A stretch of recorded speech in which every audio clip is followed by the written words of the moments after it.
Hey there, cats and kitties. I am the Blues Man, Johnny Blues, and with this video I'll be discussing my thoughts on episode 9 of the anime series Arpeggio of Blue Steel, Ars Nova. This is a pretty kick-ass episode because it was yet again one that emphasized strategy and misdirection. Gunzo basically, they realize they have to get away from this island, but they are being bombarded by weapon attacks and gravity cannon attacks by Congo and Maya, respectively, of the Fleet of Fog, and all of the mental models are trying to keep up a Klein field to basically keep everyone safe and all that kind of stuff. And it's just amazing to me that you have this, very sort of blushing crush that Takao has on Gunzo, and he asks a big favor of her, and we don't find out what that favor is until we're reaching the end of the episode, but I thought it was just pitch perfect, because there's still that emphasis on the conversation between the mental models, most notably, of course, Hyuga and Iona, with Congo, about what, she sees as just a waste of time, this idea of growing beyond, evolving beyond your programming, and becoming more akin to human beings and things like that. She really sees it as a threat to her own existence, and she doesn't seem to realize that in a different manner, in a less advantageous, enjoyable fashion, she too has been influenced. So I think that's really awesome, because that is the crux of the strategic move that Gunzo plays against Congo in this episode, where essentially he sends his entire crew over to Takao's ship. He has the warhead that they're trying to deliver to the Americans on board her ship, and Congo's going to be assuming that Hyuga and Takao are the decoys, whereas tables turned, it's flipped on its side. The I-401 has been all along the decoy. There's nothing on it. They're just leading, Congo away from the island, away from the weapon and everything like that.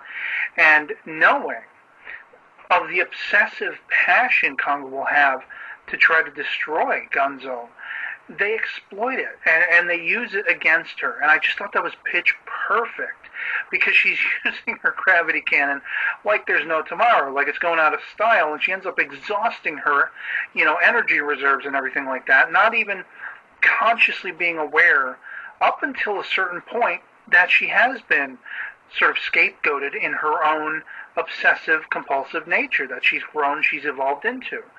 But it gets really just sort of monumentally dramatic when the conversations, the first conversation with Hyuga plays against her in that, are you sure you're not feeling something?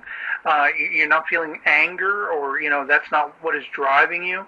And this ticks Congo off, very interestingly, because it's sort of pressing her buttons, manipulating her in a sense. But the conversation with Iona is where it really takes a turn, because suddenly we have an admission from Congo that she is feeling emotions. She leans in and she says, just remember, if you forget everything else, just remember, I hate you. Hate is an emotion, and whether Congo likes it or not, she has been influenced. She's been influenced in a negative light. She's still trying to adhere to the Admiralty Code, whatever that is, wherever it originates.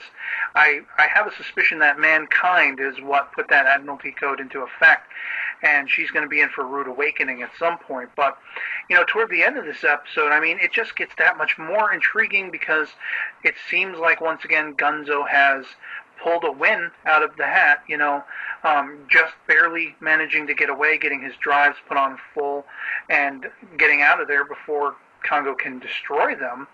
But they end up going right into a sort of ambush by, I think it's the I-400 and I-402. I'm not exactly sure.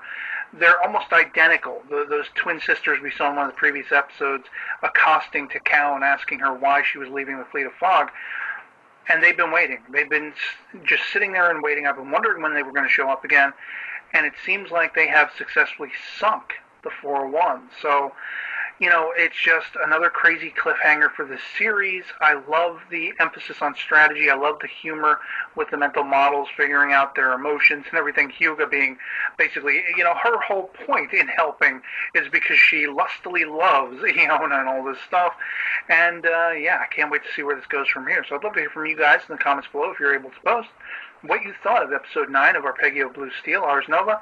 Otherwise, that'll be it for me. I hope this video finds you well, and I'll catch you later. Peace.